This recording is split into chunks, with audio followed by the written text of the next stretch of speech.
Ahora sí, bueno, muy buenas noches a todos, espero que se encuentren muy bien.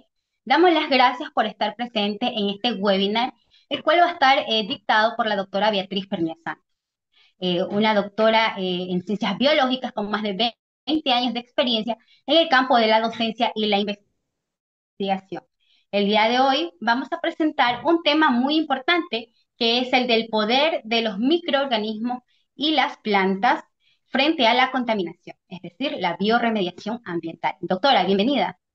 Muchísimas gracias, Jessica. Bueno, para mí es un gusto poder estar acá compartiendo con ustedes esta información sobre la biorremediación y bueno, más hoy en día que tiene una relevancia súper increíble porque ya la normativa y sobre todo aquí en la normativa ecuatoriana, en el Código Orgánico del Ambiente, nos obligan a que toda empresa que contamine pues debe biorremediar o remediar aquellos pasivos ambientales que pueda estar generando o aquella contaminación que pueda estar ocurriendo en el medio en el cual se desarrollan sus actividades. Entonces, no solo es importante a nivel de biología, digamos, de todos los que queremos proteger al ambiente, sino que ya a nivel legal es una obligación.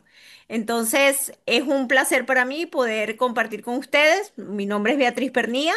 Soy doctora en ciencias biológicas y bueno, como mencionaba Jessica, tengo 20 años de experiencia trabajando en el área de contaminación ambiental y remediación ambiental. He tenido unas experiencias muy bonitas, tanto trabajando con microorganismos como con plantas, con metales pesados, con bacterias, con hongos. Entonces, para mí va a ser un gusto poder compartir y darles este abreboca, porque realmente en una hora lo único que podemos hacer es darles un abreboca de lo que es la biorremediación.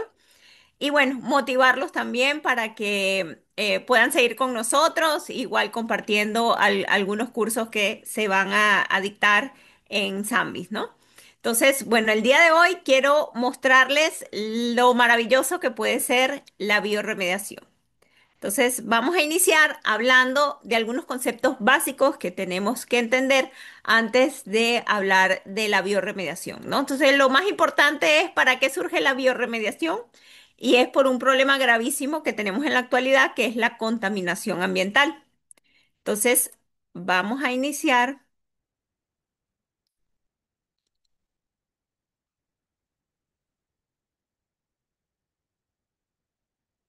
Muy bien. Entonces, el día de hoy nuestra charla vamos a hablar sobre la biorremediación y el poder de los microorganismos y las plantas frente a la contaminación.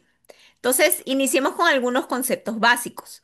Lo primero que tenemos que saber es que la contaminación se define como la presencia en el ambiente de cualquier agente químico, físico, biológico, en lugares, formas y concentraciones tales que sean nocivos para la salud, la seguridad o el bienestar del ecosistema. Es decir, no cualquier cosa va a ser un contaminante. Realmente para ser un contaminante tiene que estar en una concentración específica, como decían, que realmente lo que hace al veneno es la concentración de un compuesto. En muy baja concentración no es dañino, pero quizás en una alta concentración puede ser muy tóxico. Entonces, eso es importante. También el tiempo en que estemos expuestos a ese contaminante y la forma en que éste se encuentra. ¿Por qué? Porque, por ejemplo, existen metales pesados como el mercurio que tiene diferentes formas. Una forma inorgánica y algunas formas orgánicas que es mucho más tóxico. Entonces, es bien interesante entender este concepto de contaminación y también entender que en la actualidad existen límites máximos permisibles para todo lo que nosotros llamamos contaminantes, donde ciertas concentraciones de estos son consideradas como una concentración de línea base y que no es tóxica para la vida. Muy bien, entonces es importante también saber que no toda la contaminación es generada por los humanos, también hay cierto grado de contaminación que es de tipo natural, es aquella generada por los incendios, por las explosiones volcánicas y también puede ocurrir en las minas, que es algo, digamos que naturalmente hay una alta concentración de ciertos metales pesados. Entonces, vamos a tener estas fuentes naturales, pero en realidad en la actualidad el mayor problema que tenemos no es con estas fuentes naturales, sino con las fuentes antropogénicas. ¿Qué son fuentes antropogénicas? Son aquellas generadas por el ser humano. Entonces son aquellas que surgen a partir de nuestras actividades, sobre todo lo que serían actividades industriales, actividades agrícolas, actividades mineras, entonces, y actividades, por supuesto, hidrocarburíferas, ¿no? Entonces, vamos a tocar algunos de estos contaminantes para poder entender después la magia que van a realizar los microorganismos y las plantas para podernos ayudar con esta problemática ambiental. Lo primero que tenemos que entender es que existen diferentes tipos de contaminación. Entonces, lo vamos a dividir para hacerlo de una manera más fácil. Existen muchísimos contaminantes. Entonces, los vamos a separar como contaminantes de origen químico, biológico o físico. Entonces, dentro de los principales que se utiliza la biorremediación es con los químicos y también con los biológicos y uno que otro físico, como por ejemplo la radioactividad, donde en la actualidad se utilizan hongos para poder captar esta radioactividad, pero principalmente vamos a ver lo referente a lo que sería la contaminación química y en el sentido de la contaminación biológica vamos a hablar exclusivamente de uno de los problemas más graves que tenemos en el Ecuador, que es de la contaminación con coliformes fecales y bacterias como Escherichia coli. Muy bien, entonces dentro de los contaminantes químicos, estos son múltiples. Tenemos, por ejemplo, lo que son el exceso de los fertilizantes, el uso excesivo de fertilizantes, estos como contienen nitrógeno y fósforo. Si un exceso de fertilizantes y de nitrógeno y fósforo cae en fuentes hídricas, puede generar un proceso que se llama eutrofización. Entonces, en la eutrofización lo que va a suceder es que va a haber un exceso de nutrientes que va a hacer que proliferen o que crezcan de una gran manera lo que son las plantas acuáticas o ciertas algas y cianobacterias, que va a hacer que se cubra todo el espejo de agua y ya al no poder ingresar los rayos del sol, empiezan a morir los organismos que están fotosintéticos en la parte del sedimento y con esto empieza las bacterias a tener que degradar esa materia orgánica y con eso se consumen el poco oxígeno que queda porque ya las plantas que estaban generando el oxígeno también han muerto. Entonces, un exceso de fertilizantes, si bien es cierto, la gente piensa que puede ser positivo para lo que sería el cultivo de las plantas, en exceso, más bien eso se va a lixiviar, va a llegar a las aguas, va a llegar a ciertas lagunas o a ríos y va a generar este proceso que se llama eutrofización. Por otro lado, tenemos los pesticidas, que también estos tienen la capacidad de ser biorremediados. Porque un exceso de pesticidas existen microorganismos, tanto bacterias como hongos, que son capaces de degradar estos pesticidas. En el caso de los fertilizantes, podemos utilizar las mismas plantas que consumen oxígeno y el nitrógeno y el fósforo para poder remediar algunas aguas que están ya eutrofizadas. También tenemos la problemática de lo que serían los metales pesados que aquí es ampliamente utilizada, sobre todo la fitorremediación, que vamos a ver más adelante. Los metales pesados, existen diferentes tipos de metales pesados. Ya aquí yo creo que todos hemos escuchado, ¿verdad? Por las problemáticas que se ha presentado de metales pesados en los alimentos. Hemos escuchado hablar sobre el arsénico, sobre el cadmio, el plomo, el mercurio. Entonces, esos metales pesados son altamente tóxicos, son cancerígenos y pueden generar, por ejemplo, en el caso del mercurio, genera problemas a nivel del sistema, todo lo que tiene que ver con el sistema neurológico. Entonces, ahí las personas ya empiezan a tener problemas de movilidad, pueden tener ceguera, sordera. También, bueno, hay un término que se llama la enfermedad de Minamata, que es generada por el mercurio. Y esto fue como el primer caso donde se descubrió en Japón que efectivamente este metal pesado era altamente tóxico. También tenemos otros casos como el cadmio, que el cadmio es un metal pesado que genera cáncer, genera cáncer, también genera problemas de los riñones, problemas de hipertensión, anemia, también puede generar diabetes y, por ejemplo, en el caso del Ecuador, aquí cuáles son las principales tres causas de muerte de los ecuatorianos. Tenemos justamente el cáncer, tenemos la hipertensión, la diabetes y el cáncer. Entonces, no es casualidad que estos metales pesados que están presentes, sobre todo en nuestros suelos agrícolas, pueden estar generando estas enfermedades.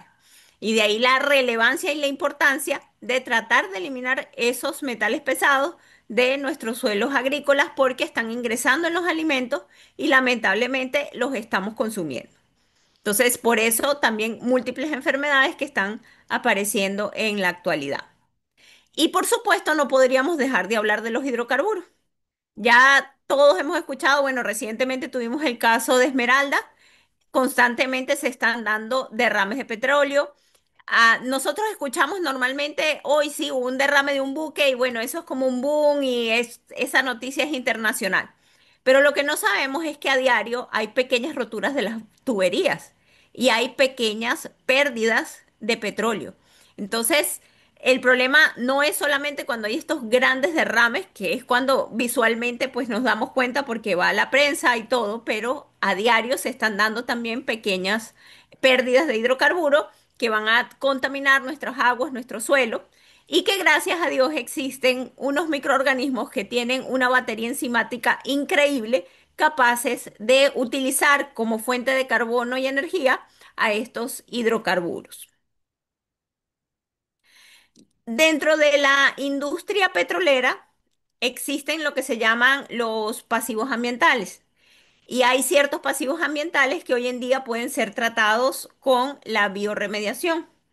Por ejemplo, existen las presencias de fosas. En Ecuador tenemos aproximadamente unas 2.800, 2.700 em, pasivos ambientales generados por la empresa hidrocarburífera. Entonces, tenemos por un lado las fosas de hidrocarburos, por otro lado tenemos ripios de perforación, que son unas rocas que están impregnadas en petróleo. Hay contaminación de suelos, contaminación de las aguas, hay derrames dados por tuberías y también los derrames de los buques que les mencionaba, que bueno, que es lo que principalmente nos enteramos nosotros porque justamente hay mucha información en la prensa, en la radio, cuando ocurren este tipo de derrames grandes, ¿no? Pero los otros los desconocemos un poquito. Dentro de la historia de la biorremediación tenemos un caso que fue uno de los principales que dio un impulso tremendo a la biorremediación, que fue el caso del Exxon Valdez. Este fue un derrame tremendo que se dio el 24 de marzo de 1989 en la bahía de Prince William, donde hubo una embarcación, bueno, lamentablemente fue culpable la persona que iba manejando la embarcación y chocó contra un arrecife coralino y todo el petróleo, fíjense, todo lo que ustedes pueden ver aquí en el mapa, fue el petróleo que se impregnó en todas las costas de Alaska. Entonces, esto fue un caso que afortunadamente hubo muchos investigadores que fueron a la zona tratando de ayudar.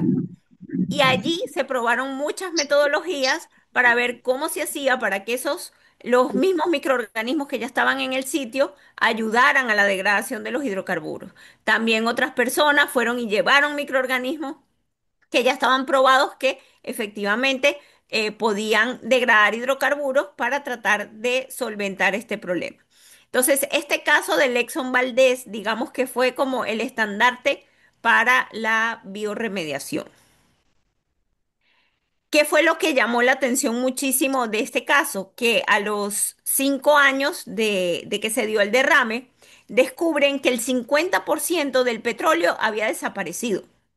Y de allí se llega a la conclusión de que había sido biodegradado o fotodegradado por la misma actividad de la luz ultravioleta del sol. Entonces, de allí sale toda esta información de que efectivamente en esa zona había ya algunos microorganismos que tenían la capacidad, el potencial de poder degradar estos hidrocarburos. Entonces, de allí han salido múltiples estudios a todo nivel, tanto con hongos como con bacterias, plantas, para buscar la degradación de estos hidrocarburos y realmente hay unos casos súper exitosos. Acá tenemos otro ejemplito, fíjense cómo acá podemos ver unas personas que están colocando, esto no es solo agua, esto es agua y tiene ciertos nutrientes para justamente estimular el crecimiento de algunas bacterias que pudieran degradar los hidrocarburos. Entonces, como les comentaba, de aquí se probaron muchas metodologías y se pudo ver algunas que eran muy efectivas que vamos a ver más adelante. Aquí podemos ver múltiples casos, ¿verdad?, de contaminación con lo que serían los hidrocarburos. Ahora, existen muchas técnicas de recuperación, por ejemplo, cuando hay suelos contaminados. Entonces, tenemos por un lado lo que son técnicas de contención, donde vamos nosotros a aislar el contaminante del suelo y generalmente vamos a aplicar lo que son barreras físicas. También existen otras técnicas que son de confinamiento, que son las menos recomendadas, que van a simplemente reducir la movilidad de los contaminantes en el suelo para evitar que estos migren, por ejemplo, a las aguas subterráneas y puedan expandirse y seguir contaminando una área mayor, ¿no?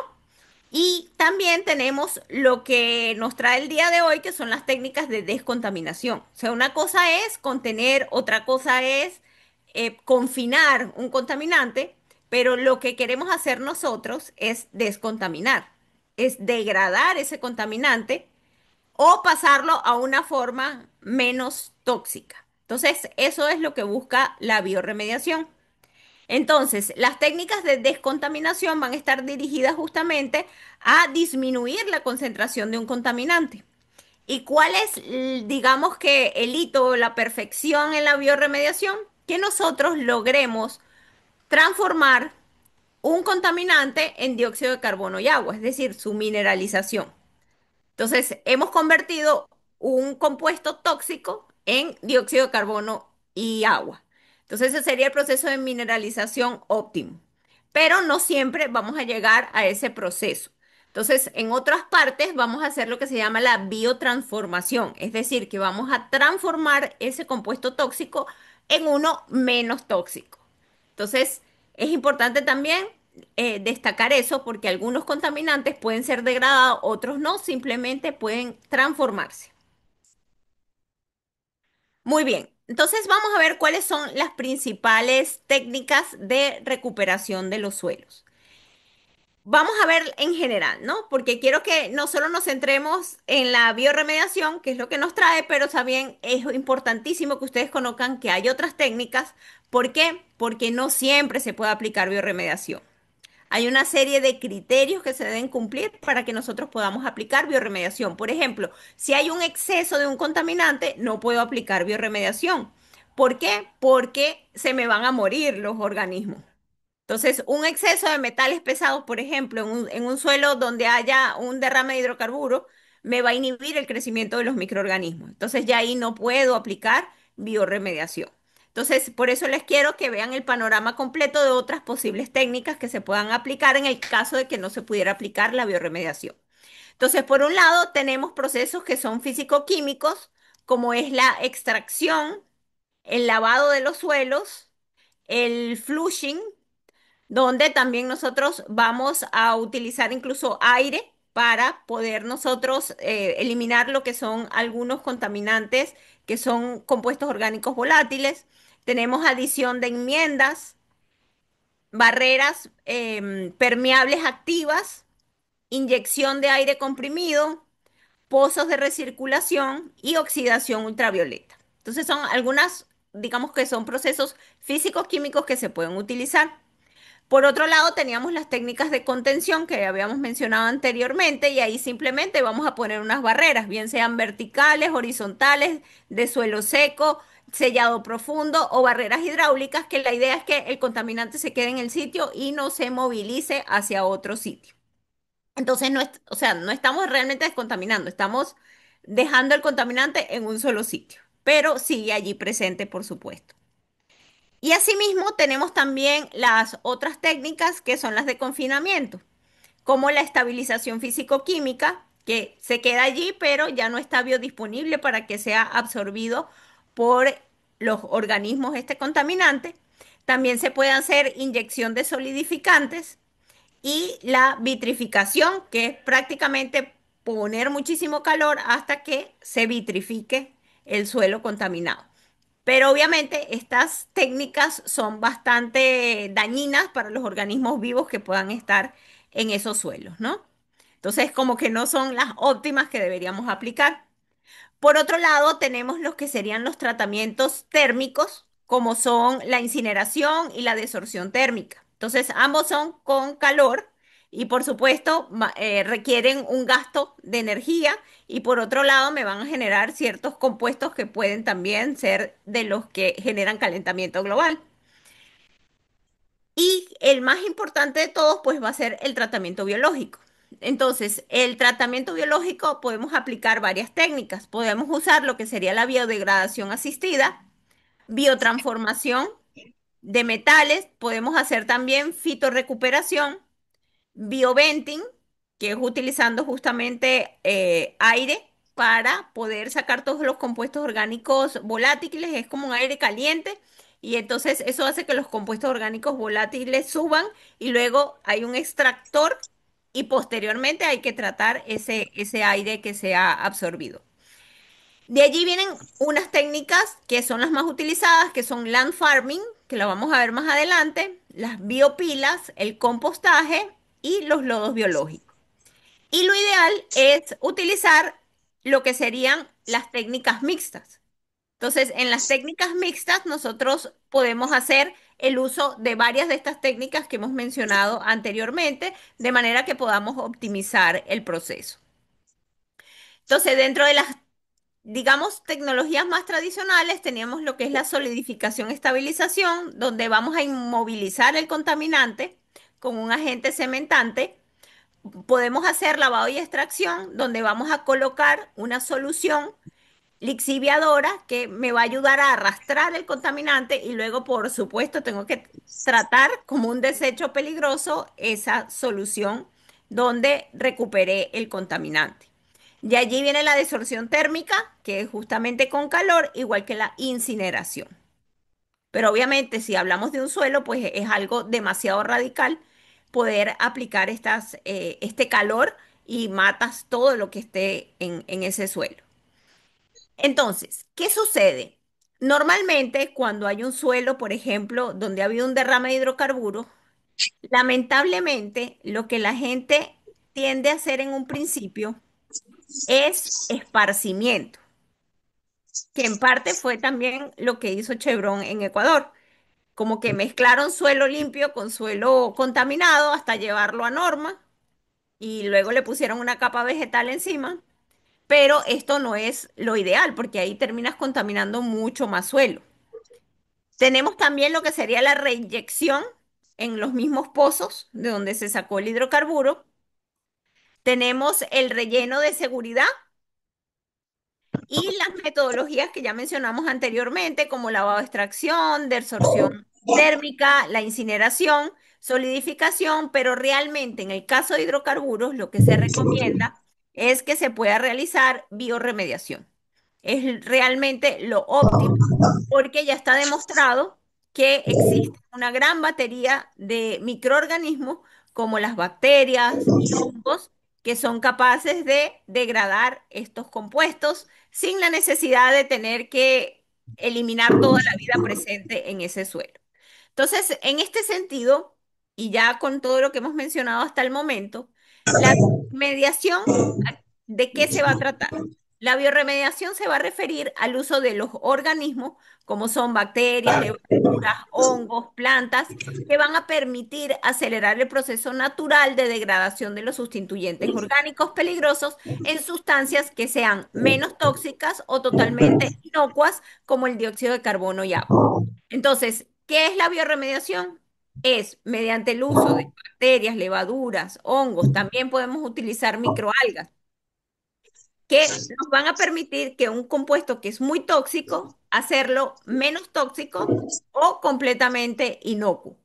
Entonces, esa es la finalidad que tiene la biorremediación, a diferencia de las otras metodologías que lo que hacen es pasar el contaminante de un sitio a otro o dejarlo inmovilizado, pero sigue estando el contaminante en el sitio. ¿Qué diferencia hay y qué ventajas tiene la biorremediación? Es más económica que muchas de las otras metodologías que ya les mencioné, como la incineración. La incineración me puede costar entre hasta $1.000 la tonelada. En el caso de la excavación y disposición de rellenos, nos puede costar hasta $150 la tonelada. La solidificación, estabilización, 250.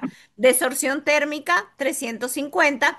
Y la biorremediación puede costar desde $25 hasta 152. Entonces, realmente una de las ventajas que tiene la biorremediación es que puede ser mucho más económica que las otras metodologías y además es ambientalmente aceptada.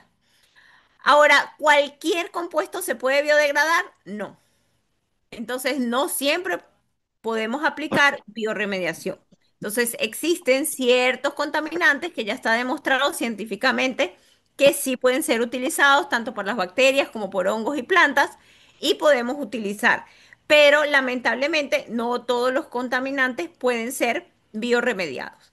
Entonces, dentro de los que sí podemos nosotros remediar, tenemos lo que son los hidrocarburos, tenemos algunos hidrocarburos clorados, metales pesados, los organofosforados dentro de los pesticidas también y los nitroaromáticos.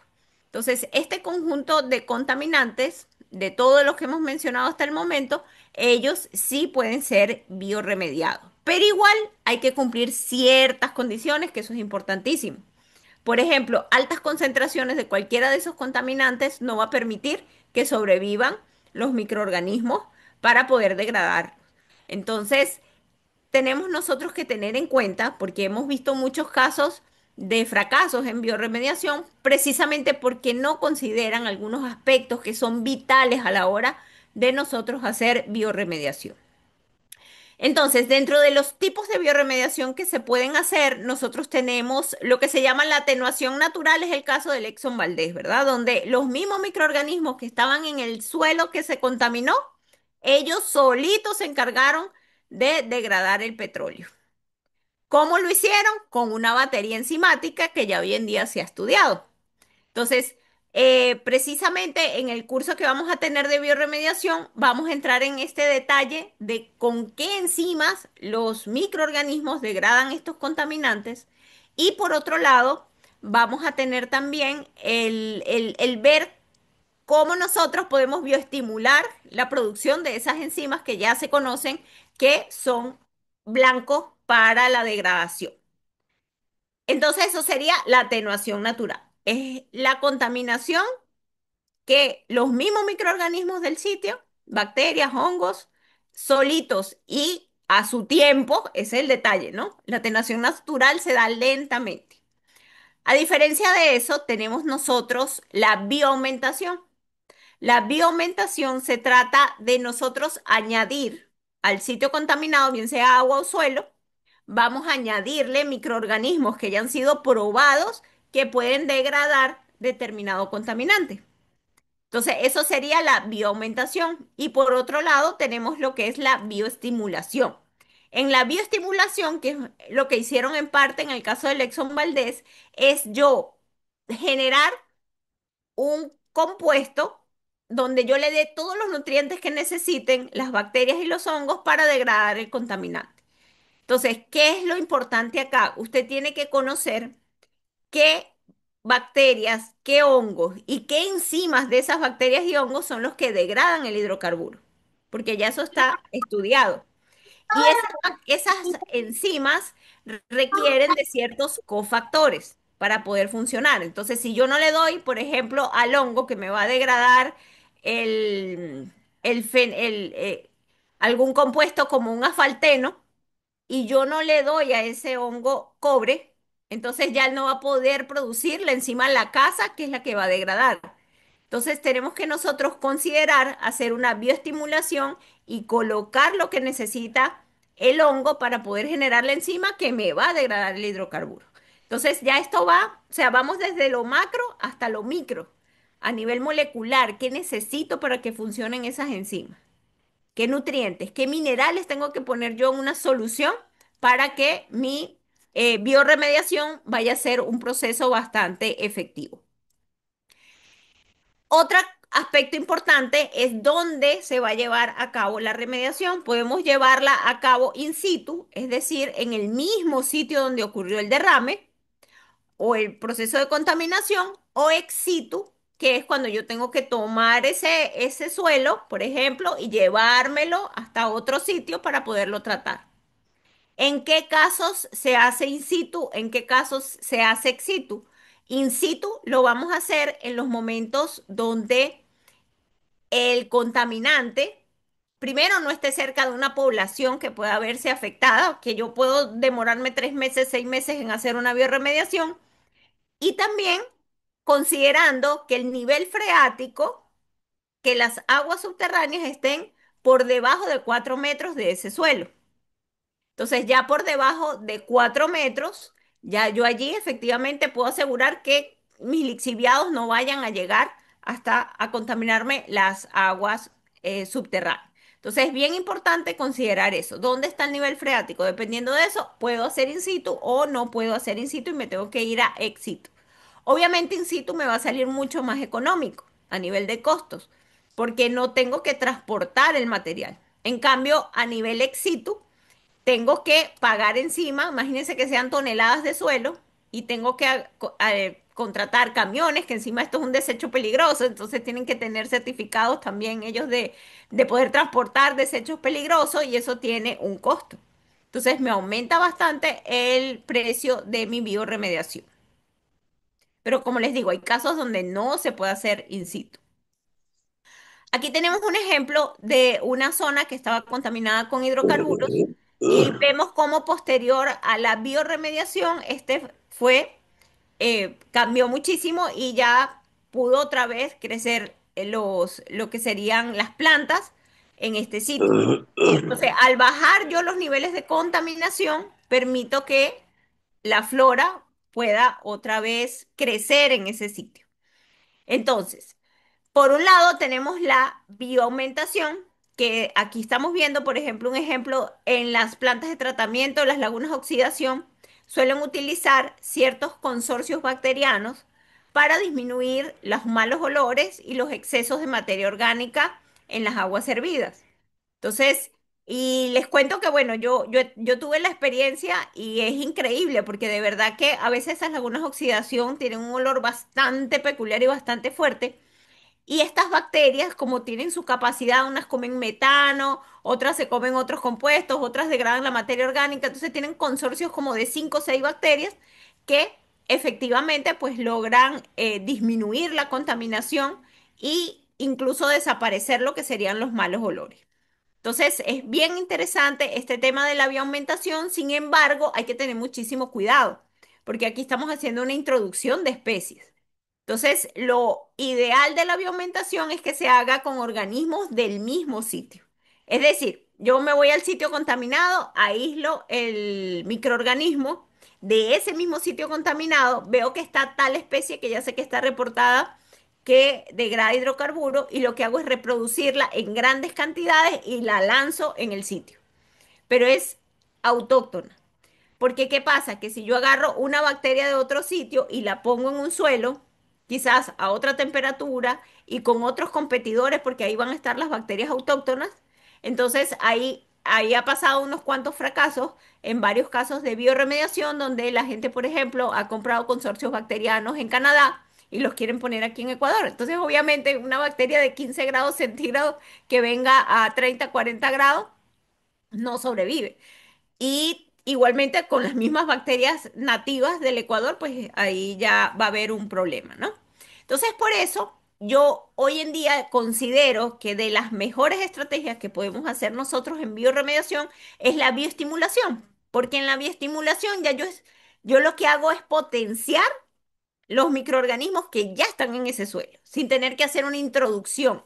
Y además sale muchísimo más económico. ¿Por qué? Porque no tengo que estar aislando microorganismos, reproduciéndolos, generándolos en grandes cantidades, que eso es bastante costoso, ¿no?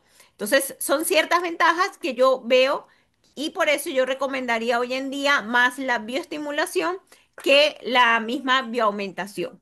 Porque como les digo, tenemos estos riesgos de introducir especies o de colocar en demasiada concentración cierta bacteria y que se pueda escapar del sitio donde yo estoy haciendo la bioremediación, como ya he escuchado algunos casos donde han tratado de hacer bioremediación con ciertas bacterias y se van a los ríos y luego aguas abajo una población todos enfermos del estómago, por decirles un ejemplo, ¿no? Entonces, preferiblemente trabajar con los mismos organismos nativos que ya habitan en determinado sitio.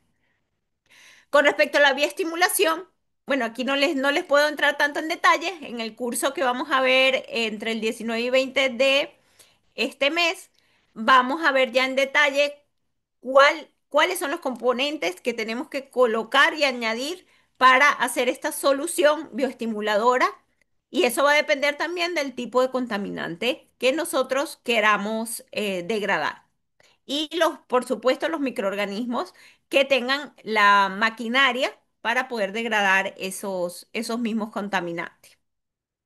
Entonces, dentro de estas metodologías de bioremediación, nosotros tenemos lo que es la atenuación natural, que se lleva a cabo por los mismos organismos autóctonos que asimilan los contaminantes por sus habilidades metabólicas, que entiéndase que son realmente actividades enzimáticas. También tenemos la bioestimulación, que se define como la adición o la inyección de nutrientes, especialmente fuentes de nitrógeno y fósforo, y otros componentes para que motiven el crecimiento de la población microbiana nativa para justamente degradar en mayor concentración a el determinado contaminante. Y tenemos la bioaumentación, que como ya habíamos conversado, se entiende como la adición de cultivos microbianos altamente concentrados y especializados en ese contaminante que yo quiero eliminar. Entonces, como les digo, es preferible que si se va a aplicar esta metodología, pues que sea con organismos que sean nativos del sitio donde los estamos, donde está ocurriendo el derrame o la contaminación. En el in situ, como habíamos mencionado, consiste en que se trata en el mismo lugar donde ocurrió el evento de contaminación, y el ex situ es donde tenemos que trasladarlo hasta un lugar donde se le va a dar el tratamiento. Obviamente, in situ tiene las ventajas de que es mucho más económico porque ya me ahorro lo que sería el dinero del transporte, y lo otro es que ya puede quedar el suelo remediado y revegetarse, por ejemplo, en el mismo sitio. Entonces ahí va a haber un proceso de restauración. En cambio, en el caso ex situ, después tenemos que ver qué hacemos con ese suelo una vez que esté remediado. Entonces, algunas de las metodologías que se aplican en ex situ, tenemos el land farming, compostaje también, el composting o biopilas, y vamos a ver más adelante de qué se trata cada una de estas metodologías. Ahora, hay un tema súper importante que yo considero que esto debo enseñarlo, porque ya he escuchado varios casos, como les mencionaba, donde aplican bioremediación en situaciones que no deberían y han fracasado. O sea, conozco incluso una empresa que gastó $400.000 en hacer bioremediación a 13 metros cuadrados de suelo. Entonces es una pena porque de verdad la empresa gastó bastante dinero y al final no llegaron a los límites máximos permisibles. Entonces quedó como remediación parcial, igual tuvieron que pagar una multa. Entonces, por eso es tan importante que ustedes sepan que hay ciertas condiciones sine qua non sin las cuales ustedes no pueden aplicar bioremediación. Entonces, recordemos que estamos trabajando con microorganismos o con plantas que tienen ciertos requisitos de pH, de humedad, de la presencia de ciertos nutrientes que tenemos nosotros que aportárselos para que estos puedan cumplir con su trabajo y activar toda su maquinaria para degradar los contaminantes. Entonces, por ejemplo, el pH debe encontrarse entre 6 y 8. Si yo tengo un pH muy ácido o muy básico, lamentablemente mis organismos se van a morir. Entonces yo tengo que controlar el pH del suelo o del agua que yo quiera hacer la bioremediación. Entonces, asimismo, nosotros tenemos que tener temperaturas desde 10 hasta 40 grados. hay sitios muy fríos. Entonces, en esos casos tenemos que cubrir con un plástico negro para que absorba bastante calor y aumente esa temperatura para que los microorganismos puedan degradar el contaminante. Y asimismo, pues tampoco pasar de 40 grados porque entonces ya también se me mueren los microorganismos. Otra cosa importantísima, si vamos a hacer bioestimulación, tenemos que partir ya de un suelo que tenga bacterias y hongos. Entonces tenemos que medir lo que se llaman unidades formadoras de colonia, donde nosotros de allí vamos a utilizar para nosotros poder conocer la concentración original que había de bacterias en el suelo antes de yo hacer la bioestimulación, por ejemplo. Entonces, ¿qué debe haber? Debe haber más de 10 a la 5 unidades formadoras de colonia de bacterias o de levaduras para nosotros poder aplicar lo que sería la bioestimulación. Otra cosa importantísima, la mayoría de los organismos que degradan contaminantes lo hacen de manera aeróbica. Entonces yo necesito asegurar que mi suelo va a contener oxígeno. Y para eso tengo que modificar la textura del suelo, hacerlo más poroso, quizás utilizar algunos agentes que me ayuden a que las partículas sean un poco más grandecitas y puedan haber espacios de aire entre ellas. Y ya más adelante vamos a hablar de otras metodologías que también implican esto, ¿no? Entonces, en el caso de la humedad, tenemos que mantenerla entre 50 y 70%. Eso quiere decir que no se puede secar el suelo, entonces tengo que estar constantemente humedeciendo, pero tampoco puedo encharcarlo. Es decir, que si es un sitio donde llueve todos los días, tengo que buscar la manera de que esa agua pueda movilizarse y no quedarse, porque si se aumenta de 70% de humedad, también se van a empezar a morir las plantas y los microorganismos. Y importantísimo, la concentración del contaminante, lo que les decía. Si hay un exceso de metales pesados, no puedo hacer biorremediación. Si el TPH o los hidrocarburos totales de petróleo están en más de 10%, también va a ser muy tóxico para los organismos.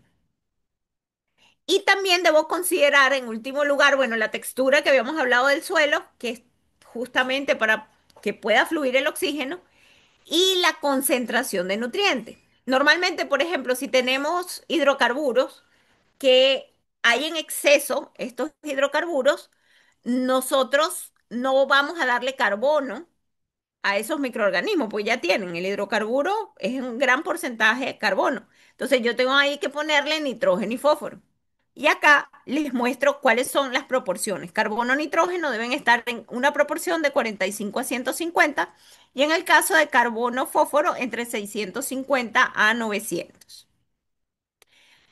¿Cómo podemos mejorar nosotros la textura de ese suelo? Podemos usar lo que se llaman agentes estructurantes, como son el acerrín, la hojarasca, las cáscaras de arroz, las cáscaras nosotros podemos usar también de algodón, entre otros, pero esto solamente podemos usarlo en un porcentaje entre 2 y 20% volumen-volumen. ¿Por qué? Porque si no termino aumentando demasiado el volumen y los kilos de suelo que voy a tener que tratar. Y por otro lado, podemos usar, por ejemplo, lo que sería estiércol, como la gallinaza, también las heces del ganado, de los caballos, pero solo en un 5% volumen-volumen. Y aquí también estoy aportando microorganismos, ¿no? Entonces, esas serían como las ventajas de utilizar estos agentes estructurantes también con estiércol. Y dependiendo, bueno, del tipo de agente estructurante que utilicemos, pues va a tener diferentes contenidos de nitrógeno y eso también tenemos que medirlo. Antes de arrancar una bioremediación, nosotros tenemos que medir lo cual de ese suelo, cuánto nitrógeno, cuánto fósforo y cuánto carbono presenta. Entonces, dentro de las tecnologías más comunes de bioremediación, tenemos lo que es el land farming, el composting, las biopilas, los bioreactores y, por supuesto, la fitorremediación. Dentro del land farming, nosotros tenemos que vamos a hacer una biodegradación, pero en los primeros 30 centímetros de suelo. Ahí tenemos que estar aireando, también cuidando la humedad. Y la única desventaja que tiene esta técnica es que realmente solamente puedo tratar 30 centímetros de suelo. Entonces, eso requiere que tenga mayor extensión de área para poderlo dispersar en 30 centímetros. Entonces, esa digamos que sería una de las desventajas. pero de todas las metodologías es la más fácil. Realmente usted lo que tiene que hacer es remover ese suelo, mantenerlo con humedad, preferiblemente hacer bioestimulación, o sea, colocarle no solo el agua, sino también estos nutrientes que les mencionaba que ayuda a crecer a esos microorganismos. Y también el Lanfarmi se puede hacer ex situ. Entonces ya existen empresas que tienen montada todo este aparataje, digamos así, ¿verdad? Donde ellos tienen un sitio donde van a colocar los suelos contaminados y van a hacer un manejo incluso de los lixiviados. Entonces, a diferencia del in situ, que el lixiviado sí se iría hacia quizás el suelo, el subterráneo, pero obviamente no va a llegar a las aguas subterráneas porque no vamos a hacerlo si están a menos de 4 metros. Entonces, esa sería como una de las ventajas del land farming, es que también lo podemos hacer fuera del sitio. Entonces, esa sería como una de las ventajas del land farming y tenemos que estarlo aireando constantemente. Entonces, otro de las metodologías es el composting. Se parece un poquito al land farming, pero aquí sí ya podemos hacer pilas de hasta 3 metros de altura. Lo importante es que hay que acondicionarlos con biomasas vegetales o animales con el objetivo justamente de que tenga la estructura y que pueda pasar oxígeno a través de esa pila. Entonces tenemos que estar moviendo esa pila y colocándole igualmente agua o bioestimulantes. Entonces, lo importante es que allí, fíjense que va a salir dióxido de carbono. ¿Por qué? Porque recuerden que esa es una de las formas de biodegradación total de los hidrocarburos. Se genera dióxido de carbono y agua. Entonces, mientras más dióxido de carbono veamos que genere ese suelo, pues sabemos que los microorganismos están haciendo una buena actividad de degradación. Y tenemos que añadirle, por supuesto, bueno, el oxígeno con el movimiento del suelo, el agua, fuentes de carbono y nitrógeno y la fuente de microorganismos que, como les dije, también puede ser utilizando estiércol. Hay varias modalidades para el composting, podemos hacerlos en bioceldas, en diferentes formas. Fíjense aquí como también tienen el camión para poder regar y mantener en suficiente humedad este compost, ¿no? Entonces, aquí podemos tener nosotros pilas de hasta 3 metros de altura, son desechos acondicionados y aquí podemos tener estos procesos aeróbicos, por ejemplo, para la degradación de hidrocarburos. Y requiere menor área que el composting y que el land farming. Entonces, esa es la parte positiva de esta metodología, pero hay una aún mejor, que es la que vamos a ver aquí adelante. Fíjense que en el caso de las biopilas, digamos que la única desventaja que yo le veo es que se necesita tener electricidad, porque miren, aquí pueden ver cómo tienen tuberías para oxigenar. Entonces ya aquí no tengo yo que estar mezclando, sino que ya directamente metemos aire comprimido y lo importante es que el suelo, yo le pongo una textura que pueda fluir por ahí el aire. Entonces ahí nosotros tenemos entonces las biopilas que también pueden crecer, digamos, en espacio. Tienen la ventaja con respecto al land farming, que necesito menos espacio para poder hacerlo. La ventaja, fíjense que si son sitios muy fríos, podemos cubrir con plásticos para que se acelere el proceso de degradación. Y esto sería como la diferencia también con el composting, ¿no? Que no tengo que estarlo moviendo constantemente. Entonces se quedaría estática a diferencia del composting. Otra cosa es que los lixiviados en este caso son recogidos, porque eso sí tiene que la mayoría de las biopilas se hacen ex situ. Entonces, ya aquí se necesita toda una maquinaria porque tenemos que tener electricidad, tenemos que tener también suelos donde no se vaya a permitir que se vayan los lixiviados, luego tengo que tratar los lixiviados y esto pues complica un poquito la situación, ¿no? Aquí tenemos un ejemplito de cómo sería una biopila, necesito una base de concreto, necesito un sistema de recolección de los mismos lixiviados, tengo que tener tantos tubos para aireación como también para agua, para suministro de agua, para mantener la humedad. Dentro de ventajas y desventajas tenemos que se utiliza menor superficie con el land farming, pero en el caso de las biopilas puede ser también mayor. Es económico, por ejemplo, el composting. y se puede generar material acondicionado en suelos u otros y a veces incluso si queda muy bien el proceso de remediación lo pueden usar como compost. En el caso de las desventajas es que es necesario añadir mejoradores estructurantes, entonces termina generando mucho más desechos que el que teníamos. O sea, teníamos tantos kilos de suelo y le tuvimos que poner en los agentes estructurantes, entonces generamos más toneladas. Eso también es importante considerarlo. En el caso de las biopilas, se usa menor superficie que en el land farming y en el composting, pero es ideal para suelos de textura ligera y compuestos de fáciles biodegradación. Entonces tampoco se presta para todo tipo de contaminante. Requiere equipos de control, compresores, necesito electricidad, necesito también una estricta granulometría del suelo y también personal que se mantenga constantemente, pues revisando que todo vaya en funcionamiento. Y en el caso del land farming, pues tiene muchas ventajas, es mucho más barato, no se requiere de disposición del material resultante, lo dejo allí y simplemente ya queda el suelo, digamos, dentro de normas y ya puede volver la vida a la normalidad. Y dentro de las desventajas se requieren grandes extensiones para poderlo llevar a cabo. Y también tenemos otras metodologías que es de los bioreactores. Lo que pasa es que los bioreactores sí es mucho más costoso, ¿no? Fíjense el tamaño de esos bioreactores que pueden ver acá. Entonces allí se controla todo, se controla la temperatura, se controlan los nutrientes, se controla el oxígeno. Entonces, obviamente, pues eso acelera el proceso degradativo, pero la desventaja sería como que pueden ser un poquito más costosos, ¿no? Entonces, dependiendo de los reactores, pues aquí pueden ver que podemos colocarle diferentes, o sea, por un lado tenemos que generar la oxigenación, por otro lado tenemos que controlar la temperatura, tenemos que controlar también los niveles de nutrientes que le vamos a colocar. Existen también otras metodologías un poco más recientes, está comentada por compañeros, una doctora mexicana, donde están ellos trabajando ahorita con estas columnas, lo único es que sí es muy costoso, ¿no? Entonces, simplemente les menciono, se hacen con varias columnas integradas, donde se va haciendo procesos de estimulación y aquí se puede controlar también todas las condiciones y también el pH de los suelos.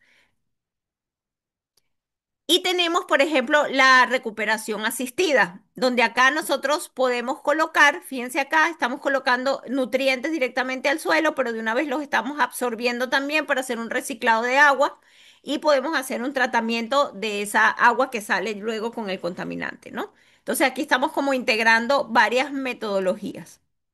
Y asimismo está el bioventing, que esto se utiliza más para compuestos orgánicos volátiles, donde vamos a meter presión de vapor para que los compuestos orgánicos volátiles pues salgan y finalmente pues tenemos nosotros que recuperar esos gases emitidos y tratarlos. Esta es otra nueva que se trata de fracturación de suelo, se las quiero mencionar, más sin embargo no estoy de acuerdo porque puedo terminar generando yo un terremoto con explosiones, imagínense, para que puedan entrar los nutrientes al suelo y poder remediarlo, ¿no? Entonces no sabemos si quizás sea peor la enfermedad el remedio que la enfermedad. Y en cuanto a estas fracturas que se están haciendo en la actualidad, pues hacen algunas con fracturación hidráulica, otras con fracturación neumática y otras también por explosión.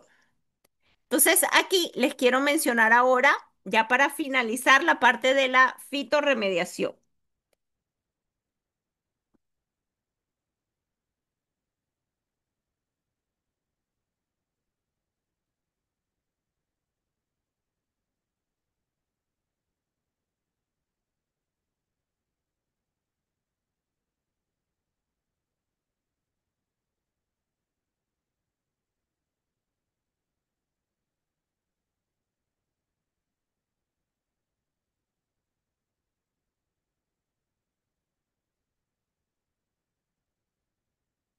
Muy bien. La fitorremediación es el uso de las plantas para poder tratar de eliminar o disminuir la concentración de un contaminante en determinado lugar. Entonces, se define como el uso de plantas para remover contaminantes del ambiente y existen diferentes tipos de fitorremediación. Una es la fitodegradación, donde ya directamente se degrada el contaminante por las mismas enzimas que tienen las plantas. está la rizofiltración, donde las raíces logran filtrar el contaminante, la fitoestabilización, donde las raíces de las plantas producen ciertos agentes quelatantes que hacen que se quede inmovilizado el metal, por ejemplo, en el que esto pasa mucho con los metales pesados, en el suelo.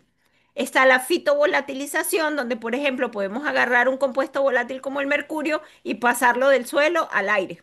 Pero bueno, es prácticamente estamos sacando de un sitio y pasándolo a otro. Y también está la fitoextracción, que es la más utilizada para eliminar lo que es arsénico, cadmio, plomo de los suelos.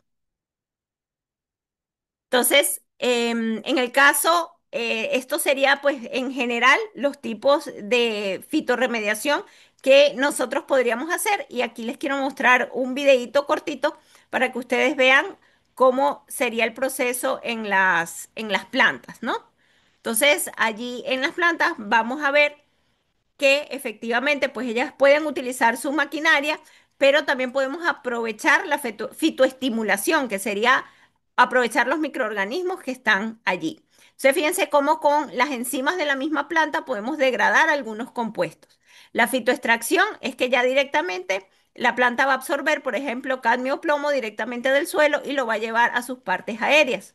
En la fitovolatilización, como en el caso del metilmercurio, nosotros podemos, por parte de la planta, pues ya sale por los estomas, directamente pasa del suelo a los estomas de la planta y de allí sale a la atmósfera. Pero como les digo, estamos pasando de un sitio a otro, ¿no? Pero obviamente estamos limpiando el suelo.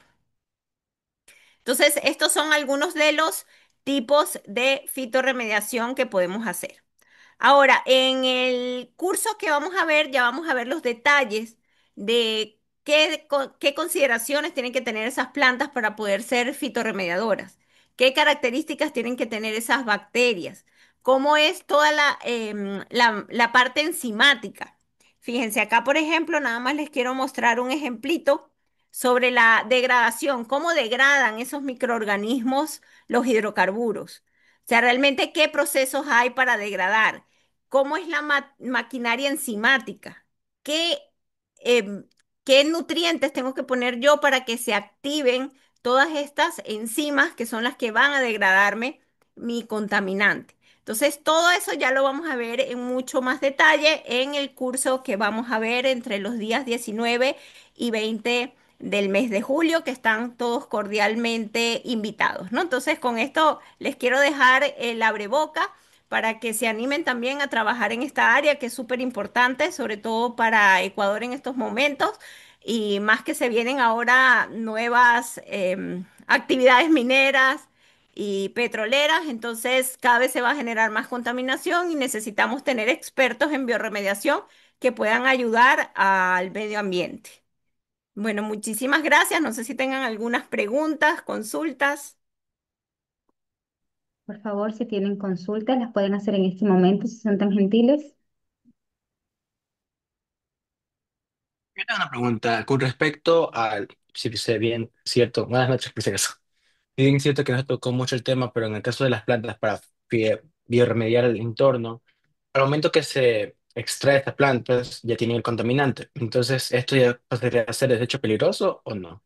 Correcto, por supuesto que sí. De hecho, Ya, bueno, hay varias metodologías para tratar ya después esas plantas, ¿no?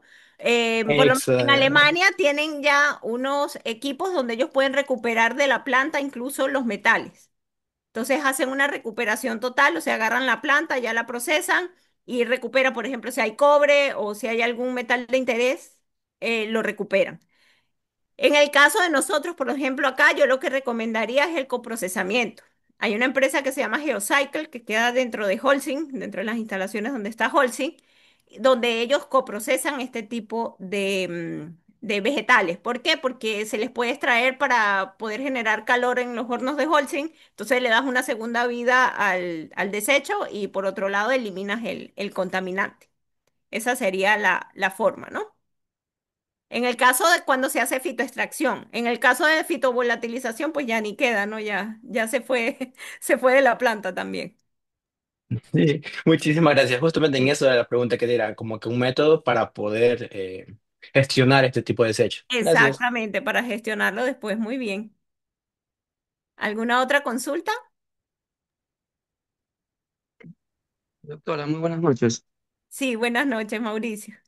¿Cómo está? Muy buenas noches, mi doctora. Yo pertenezco a un grupo nuevo de medio ambiente que ha organizado la muy ilustre Municipalidad de Guayaquil. Gracias a Dios Excelente. también. Sí, aquí también mi doctora ha sido hincapié y mucho nos ha incentivado en este detalle. Pero me quedó una duda, en este detalle de la bioremediaciones y tanta vaina de las tecnologías tradicionales y todo demás.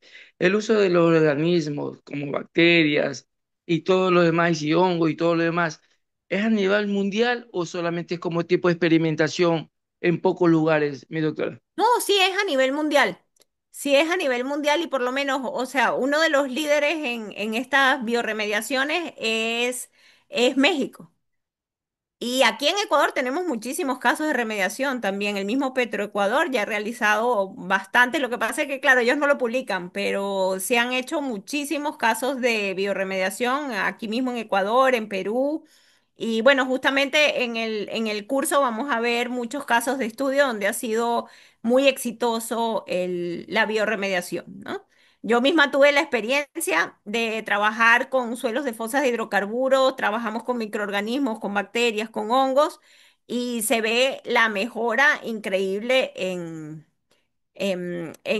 la calidad del suelo y cómo van disminuyendo los niveles de contaminantes hasta llegar a un límite donde ya no está contaminado el suelo. Entonces, eso es maravilloso, ¿no? Sobre todo cuando se llega a este proceso de mineralización donde se genera dióxido de carbono y agua, donde ya no queda nada del contaminante, pues esas son algunas de los casos muy exitosos en la bioremediación. Sí, Joffrey. Buenas noches, querida Pernia. Una preguntita. Hablamos de remediación en cuanto a metales pesados, ¿algún tipo de bacteria en específica o tiene que ser porciolita? Porque usted sabe que el metal pesado es algo más difícil que Claro, hidrocarburos. lo que pasa es que, o sea, a nivel de bioremediación, a mí no me gusta mucho, la verdad. Yo prefiero la fitoextracción con plantas.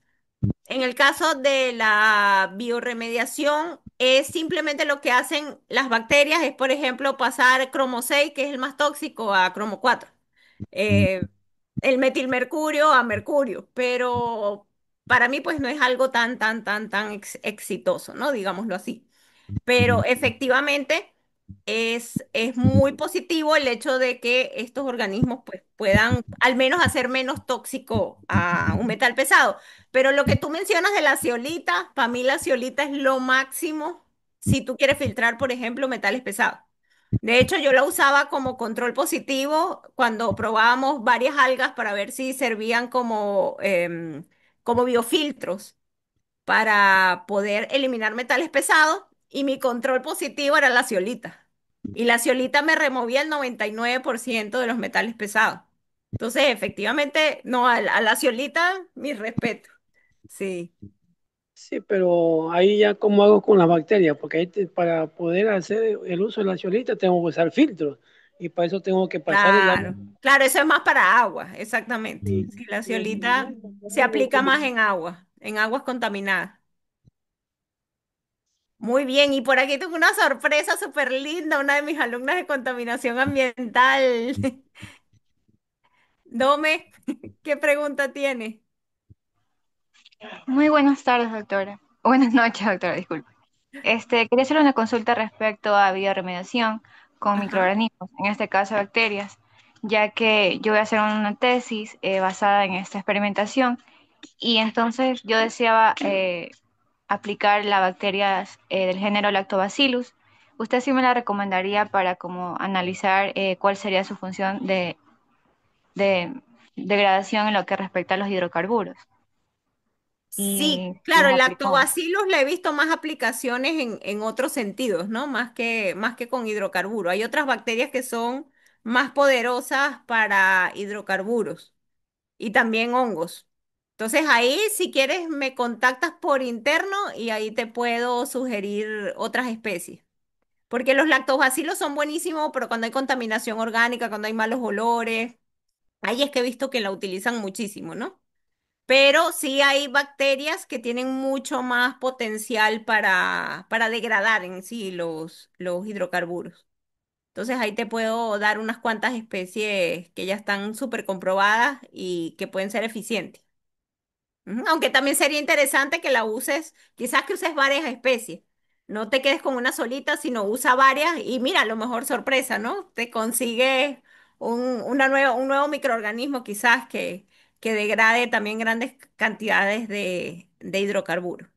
Entonces estaría bien, bien interesante. Pero sí te sugeriría que metas al menos otras dos de las que sí son, digamos que tenemos, que tienen toda esa batería enzimática que les mencionaba para degradar esos hidrocarburos. Sí, tipo como un cóctel bacteriano para analizar. Correcto. Justamente en el curso les voy a enseñar cómo hacer esos cócteles bacterianos, cómo probar la compatibilidad entre los microorganismos y todo eso. Sí, Muchísimas gracias, doctora. a la orden. ¿Alguien tal vez tiene otra consulta en el chat, doctora? Bueno, hasta que la Ah, doctora pueda revisar las otras consultas que están llegando al chat, a mí me ok. gustaría, bueno, primero agradecerles, ¿no? A todos por su participación y su asistencia, y también me gustaría comentarles que hemos sacado una promoción o hemos extendido la promoción que teníamos en nuestro curso de bioremediación del 40% para todas las personas que deseen inscribirse hasta el día de mañana. Pueden hacer su reserva con valor mínimo de $30 y el curso o el total del curso les saldría en $72 incluido impuestos.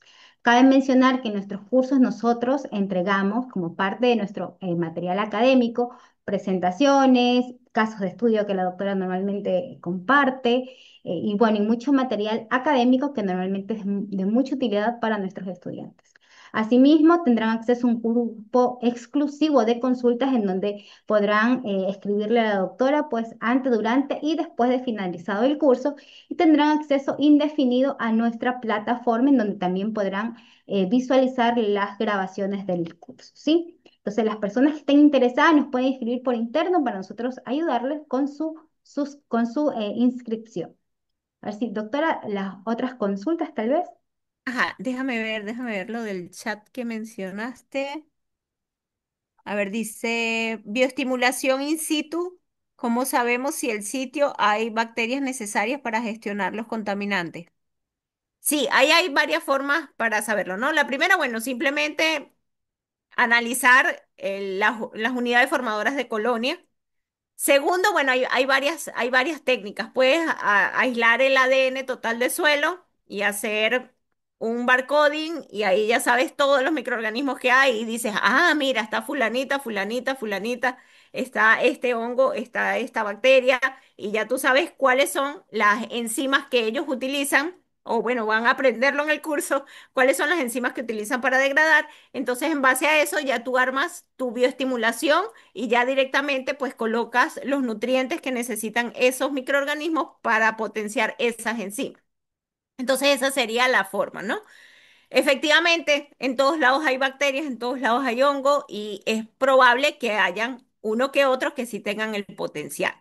Entonces, eso serían las formas, ¿no? Unas aislar ya directamente y empezar a cultivar en placas Petri con medio de cultivo y entonces ahí vas aislando todas las bacterias y ahí las identificas y luego que las identificas, pues ya sabes qué batería enzimática pueden tener esas especies. Entonces, hay varias formas. La forma molecular es la más fácil. Y incluso en el laboratorio donde yo trabajaba anteriormente, en Venezuela, tengo bueno, y seguimos súper en contacto con mis queridas compañeras. Ellos ya están generando con la parte genética, ya ellos identifican si en ese suelo está la enzima ya directo. O sea, igual tienes que hacer aislamiento de ADN de suelo y ya directamente tú ves si está encima la casa del hongo, si está la peroxidasa del otro, si está la citocromo P450 del otro que te va a degradar tal hidrocarburo. Entonces, tú allí armas tu batería a sí mismo. Ya tú sabes, ah, mira, están estas enzimas, ponle cobre para tal. ponle magnesio para aquella, y así tú puedes armar bien tu bioestimulación. O sea, no ponerle cualquier nutriente por ponerle, sino ya preciso porque sabes que está ese microorganismo y que produce esa enzima y esa enzima necesita ese cofactor, entonces ya directamente tú le das todo lo que necesita la materia prima para que ese microorganismo pues pueda degradar de una manera óptima y demore menos, porque eso es lo otro, la bioremediación, una de las desventajas es que a veces demora. Entonces, puede demorarte entre un mes, 2 meses, 3 meses, hasta un año. Las fosas de hidrocarburos se remedian en un año.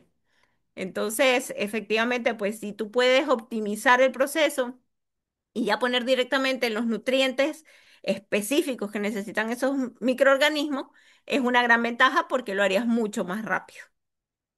Ujú. A ver, ¿qué otra preguntita?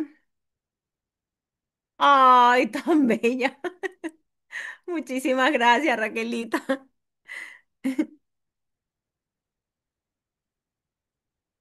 Ah, no, muchísimas gracias a todos ustedes por haber compartido este momento, por haber permitido pues compartir mis conocimientos con ustedes también.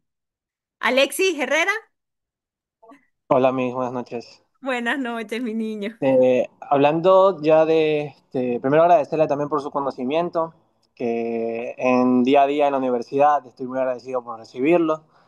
Una pregunta que le tenía es si usted estaba de acuerdo a hacer un proceso sobre otro. Por ejemplo, en clase usted nos enseñó de que hay porcentajes en los que llegaría a una remediación, hablando de 80, 90%, pero en otros casos llegaban solo a 70, 75.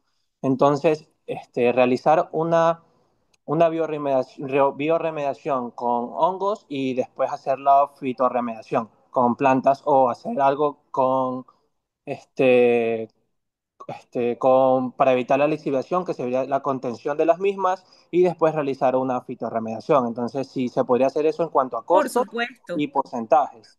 Claro, no, por supuesto que sí. De hecho, para mí lo ideal es la remediación mixta, donde podamos unir diferentes tipos de bioremediación e incluso remediación físico-química para optimizar el proceso. Si tú ves que ya pasaste un proceso y todavía faltó, pues utilizar el siguiente organismo que puede terminar de degradar ese compuesto para bajar, porque nuestra misión, ¿cuál va a ser cuando hagamos bioremediación?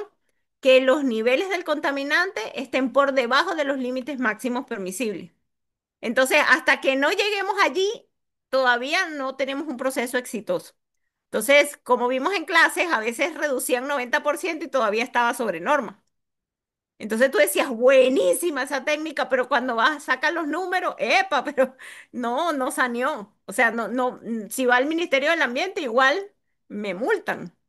Entonces, sí, en esos casos, lo ideal es que hagamos una remediación mixta. O sea, que hacemos también complementemos con otras metodologías si no llegamos a bajar del límite máximo permisible. Esa es mi recomendación, porque da mucha pena cuando las empresas la sancionan después de haber hecho una bioremediación. Correcto. Muchísimas gracias, Alexis, y muchas gracias por estar presente esta noche. Muchísimas gracias. Bueno, también quería comentarles que dentro del proceso de los contaminantes que se van a ver en el curso, se incluye también los coliformes fecales, Dale. que también hay técnicas y ya estudios realizados para eliminar o disminuir pues estos contaminantes. Esa una consulta bien hecho al respecto. Eh, Marcos tiene también otra consulta, doctora. Raquel también te da la mano esa.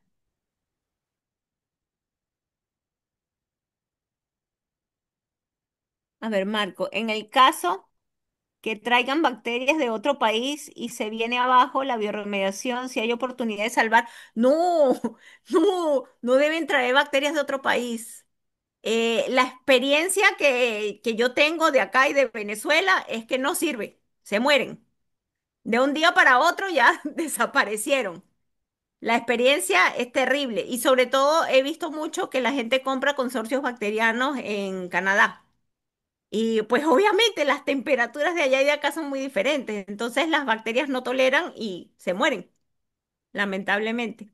Entonces, sí, la recomendación es no introducir especies de otros países.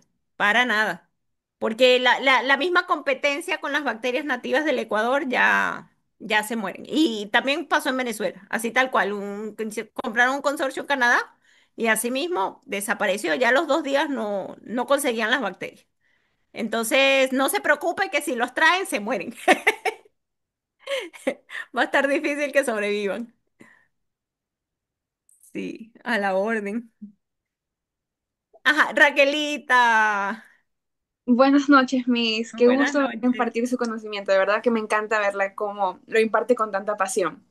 Mi pregunta es justamente sustentando un poquito la pregunta que de arriba, que creo que la dejaron olvidada, el tema de los tensoactivos.